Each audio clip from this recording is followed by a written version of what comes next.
Targets is a very advanced part of our markets.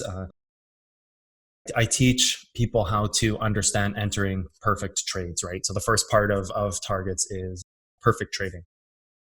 If you were to identify in a very linear way, what does a perfect trader look like? You have reducing risk on one side, right? And on the other side, you have perfect targets. So if you were to very much just take a balloon and on each side of it writes one thing, so you have two hemispheres of the balloon making the absolute perfect trader, you would have the complete reduction of risk on one side, which means that you would always be entering trades at the perfect timing. You're analyzing your trends, you're marking them out properly, they're showing you exactly where perfect entry is, because as we know, if your trends are marked properly, they show you perfect entry, which reduces risk, right? Trend is a measurement of risk, right? We mark the perfect trends and they will basically reduce risk to zero for us, so that we don't have to do reducing risk. That's how we reduce risk. We use it by the measurements that trends show us, right? And on the other side of reducing risk, basically entering perfect trades, you would have exactly the opposite, which would be the perfect target, or another way to say this would be the perfect target or the perfect exit. So if you were to look at a trader in a very linear fashion without anything in between, this would be the beginning and the end of a complete cycle of any trade, leading therefore to the perfect trader. If every single time you could have the lowest amount of risk in the trade on one side and the perfect target or the perfect exit on the other side, you'd have nothing else to do, right? This would be the perfect cycle. You'd basically just be a trading robot and you would never lose money. So, I mean, this is great. This is the goal, right? This is a perfect scenario. So on this one side of the trade where we look at reducing risk, right? The point to reduce risk is, and let's zoom in here a little bit. The point to reduce risk is to always enter with the least amount of risk possible. So you have these situations where, and I've already drawn these trend lines for us, so we won't worry about those. I drew them a bit earlier. You have these situations where you've perfectly reduced the amount of risk, and by having your perfect entry targets, you reduce the amount of responsibility that you have in the trade, or you reduce the percepted failure that's in the trade, or increase your odds to get back into the trade at a better price, whichever wording you want to use. I would say how would I put this? I would say you reduce confusion, right? You reduce confusion in the trade and where it's going, or you increase perception, right? So this is all about actually entering the trade perfectly. So we're going to quickly walk through this chart and I'll show you what I've done and the different parts of what perfect targets look like and reducing risk all at the same time, all these things we've talked about. So we've simply marked a few trends here, and we have our global trend, our local trend, our legacy trend. You know this already. This is something that we've talked about in the past. You have these local events of the move, you have these larger global events of the move, and you have these bigger legacy events of the move. We're going to start this by simply defining a few boxes here. So we're going to define one box, and we are going to make the inside color green, just like our green trend, a global piece to the move, a local piece to the move, right? So we have this local piece right here. We have the local trend, which is in green, and the local box right here. Next, we are going to make a blue box here, which will represent the global confluence in this trade, or the global part of this move. So it would start with this trend, just like the local started with this trend, the global will start there. And then we're going to simply make a third box here. It's going to be the legacy piece. So that's very bright. We are going to use maybe a different color. That's way too bright. We're going to use this one here. This is a little softer on the eyes, so we're not that. Yeah, that's much softer. So then we very much have three cycles to this move, very much global, local, legacy pieces to this move. So we have this kind of three cycle setup, okay? So in order to understand this trade, this is the problem that most people get into. They look at this trade and they go like this, and they go, oh, we're breaking a daily time frame, and look, we have this uptrend that started where we have the support of the move.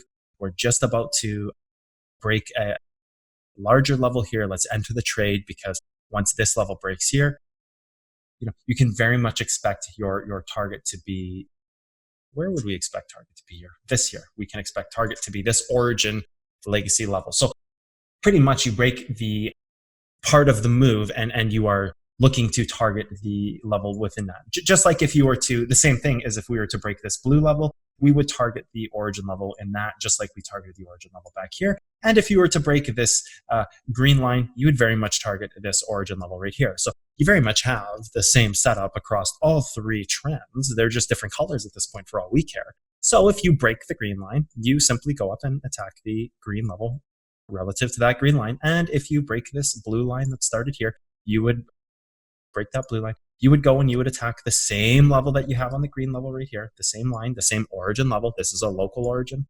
This is a global origin. And then if you were to break this pink line, you would very much go and attack the origin of this right here. So you very much have the same setup across each coin. You are just dissecting into the actual timeframes of this. So this is the problem that most people make. They look at the large time frame and they say, wow, look at this. What a great trade. We're about to have entry to break up and come all the way up here, which can be true in some scenarios and cases. This can be true when you break through this legacy level here and you come up and back target origin level on this legacy. This is very much true in a lot of cases, but you have work to do before you get there. So how do you identify perfect targets? Because you can't simply say that you would enter down here and you would exit up here, because this could take all the way out to here. This could go straight up to here. This could go like this. This could fray out much larger into a much longer move that's off this uptrend. You have all these variables that can happen, and you can't tell what's going to happen until you see some of the events unfold. Problem is, we can't see those events unfolding yet because we're just not there. The only event that we can see unfolding is the local level that we have inside of this. So very much in this move, you have to walk through this almost baby steps in a trade. You would have to walk through and you'd have to say, okay, what's the local event? What's the global event? What's the legacy event? So this is very much a common mistake that I see in traders, is they look at the big picture and they try to get perfect entry and they think way too far in the future. They aren't dissecting the local parts of this move, because to me, this trade was very simply, and when this trade was submitted, I quickly saw where the issue with this trade was. It was very easy to tell that there was just a local level here that was going to be tested before anything can happen, right? You have your local origin right here. You have your local origin level right here. And this was what was to be tested based on the level that was being broken. Too many people looked at this trade. Too many people looked at this trade and said, oh, we're breaking. We just caught support. Let's purchase this now and hold until we get all the way up here. Well, this is one thing. Identifying perfect entry is one thing, right? So identifying perfect entry, fine. That's great. You identify perfect entry here.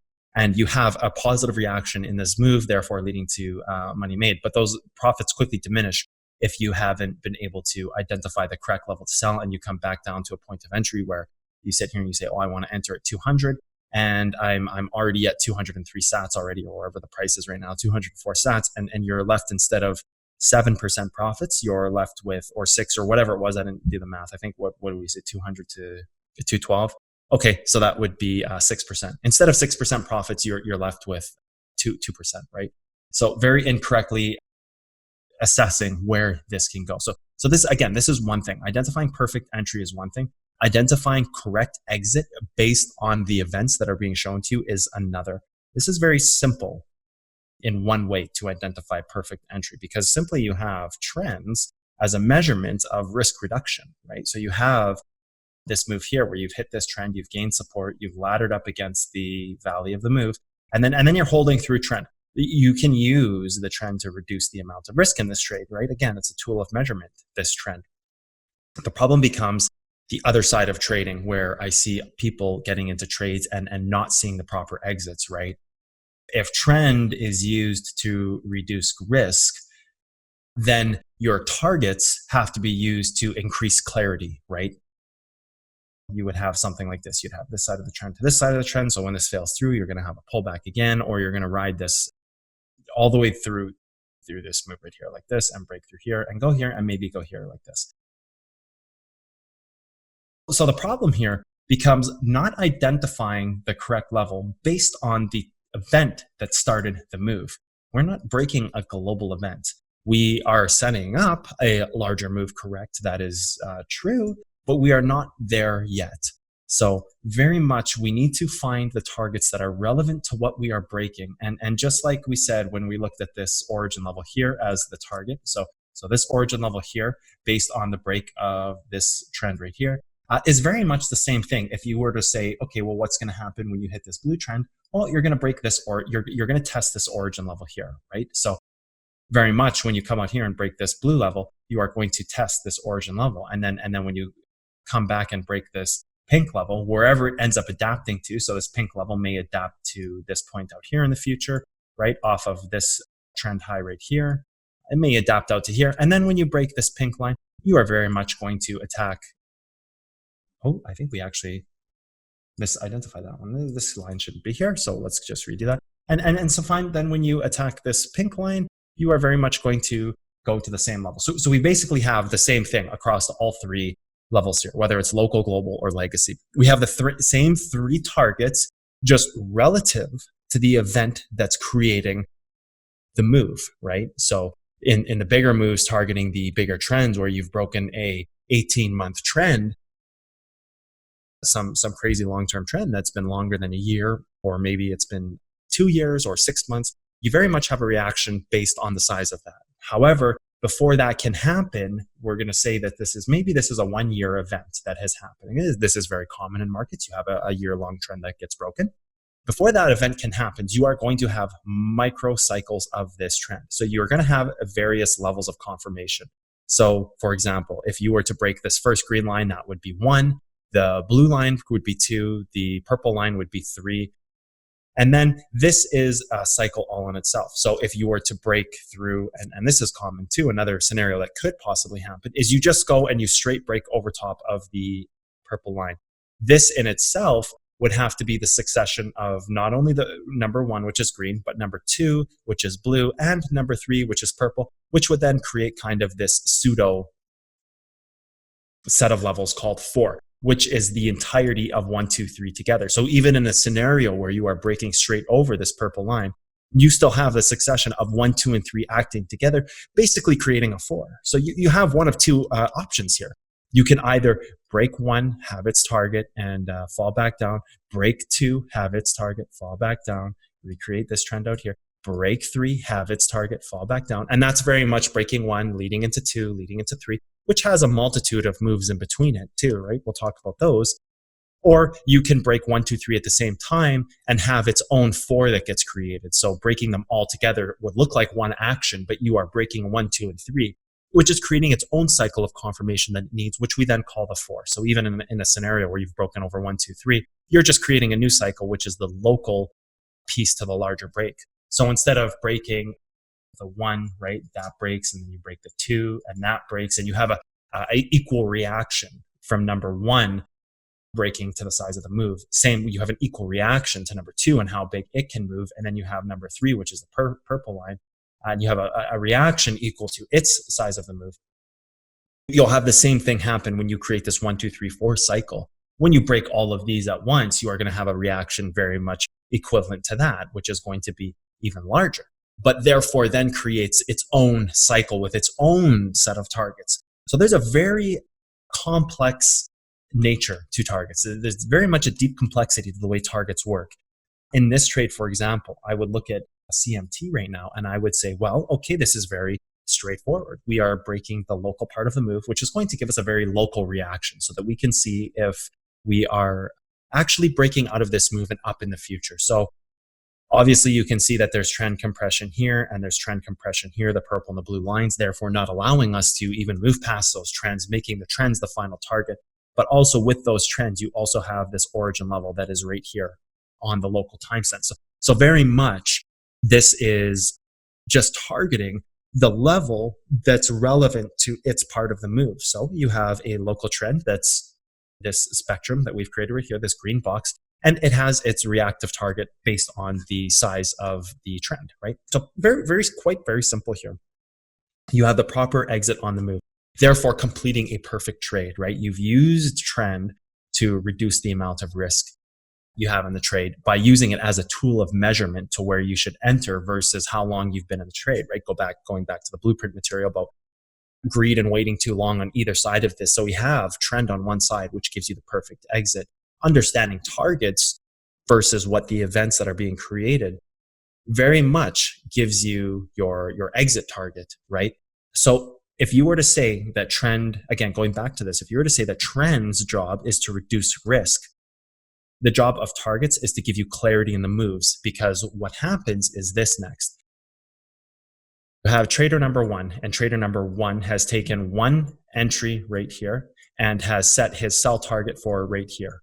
So he has one complete trade that he is cycling through this, number one and two. Or maybe he's here, or maybe he's here. The point being that his second action in this trade is simply his targeted sell. This is very much the way that you shouldn't be trading as an advanced trader at the level that you're at. You shouldn't be entering a trade like this, or any trade at all, saying that you have number one here and your number two, which is your exit target, is this level right here.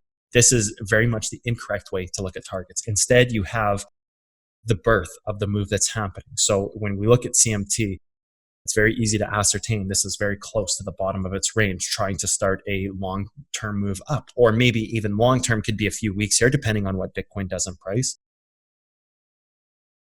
I have an inclination to say that Bitcoin is going to dump again. So I will say that you're probably going to see a new all-time low on CMT. Not certain. We have to see what Bitcoin does yet, but that's kind of what I'm expecting to come in the next 2 weeks here. But we very much identified the bottom of the range on CMT and the very first point of breakout. So in situation A, we had number one and two. Your trader has a target right here and a buy right here, right? This is, very much, you can look at this in one way and say, oh, he had perfect exit, perfect entry. And over time, if it reaches here, perfect exit, and then it dumped. And in a very linear fashion, you could say, wow, look at this perfect trade. He entered right at the bottom and sold right at the top. This is incorrect. This is not a perfect trader. This is not a perfect trade. A perfect trade looks like this. Back up a little bit more so we can get into this. A perfect trade looks like this. You identify the targets that are relevant to the move. You first start by reducing the amount of risk, which goes back to the amount of preparation that you've done in this trade. You reduce risk to the point of zero where you can enter this trade, and then you exit your targets to create clarity in the move. So your first number one would be right here. This is your first action in the trade. Your second is identifying the point that is showing you what is relevant to the move. So you have a sell here. This creates clarity in the trade because now it's up to you to pick where you get to re-enter. So maybe this comes down to trend and touches here. Then you have your third action, which is buying trend, and it's going to come up and you're going to sell again here on this origin level. You have number four. So you have your fourth action in this trade, right? So you've already made your fourth action in this trade. Then maybe this breaks down and you don't get back in the trade until you get to this point here. You can re-enter here at number five and it hits trend, right? So then you re-enter here, maybe at number five, and it comes here and breaks through this and goes like this again. And then you've taken your number six. This has local succession against something like this, right? You can take your number seven, even if it's where you sold, right? You can take your number seven entry there, sell right here as your number eight, let it pull back, have local success against your trend that you created locally like this. It comes down, hits a hold level right here. So you wait for it to hit that hold level and come to break through this. So you take your number 9 right here. It breaks up to this target. You can take your short right here, 10. This is a very different cycle than what we looked at with the trader who enters number 1 down here, right? We erase all of this. And this is a very different cycle of the trader who looks at a target and says, my target is here, right? Or here, or here, or here. It doesn't matter where they say their target is. The point being is that they have the first action they create, the first action they create, and the second action they create, the execution of perfect entry versus what they think is perfect sell, which is clearly not perfect sell.